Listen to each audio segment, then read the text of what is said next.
We're on our next 4-ball pattern. Let's map this out backwards, everyone. The 4-ball is right here.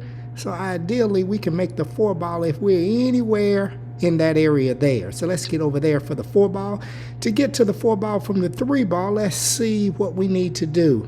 Pocket line is right through here, coming to about 35 on the diamond, starting from the left. So I would like to be below the pocket line. Ideally, I would like to be here. That way I can just hit this and float up, everyone. So that's where we would like to be at for the 3-ball. Now to get to the 3-ball from the 2-ball, where do we need to be? Let me see if we're right here and we bounce out. We could come across and go over. That's not good. All right, let's come over here. If we're right here, we hit this, maybe bounce out here and come over. Hit it with a little bit more spin, move up a little higher, come to about here, and then over to here. All right, so I'd like to be right in this area for the 2-ball, and then I'll spin over for the 3. All right, to get to the 2-ball from the 1-ball, let's see what we need to do. We could be right here and shoot across and bounce out to over here, or we could shoot from here, bounce over and across.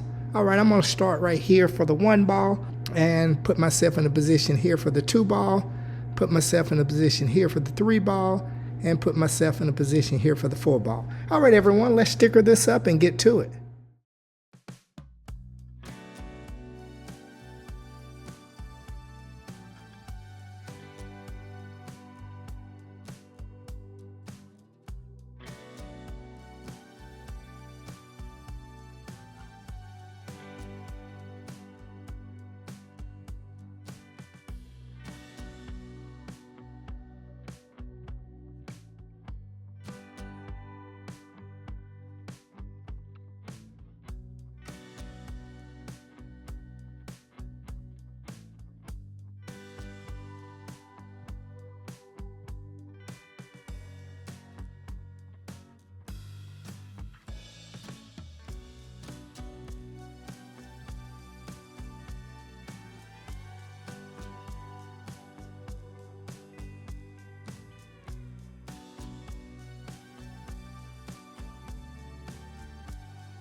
When we play position on the 2-ball, we don't want to end up in location A, since this will require a firm stroke to bring the cue ball back to position area for the 3-ball. When we pocket the 1-ball, we'll come off the top side rail, giving ourselves more angle on the 2-ball.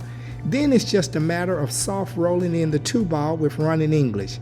Once we're on the 3 ball, we can softly roll it in, sending the cue ball to the end rail.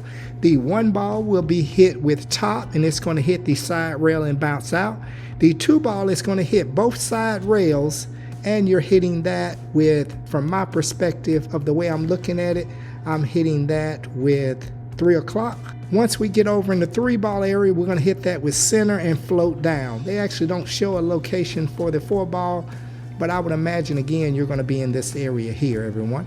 All right, everyone, you know the routine. Go ahead and sticker this up and give it a try.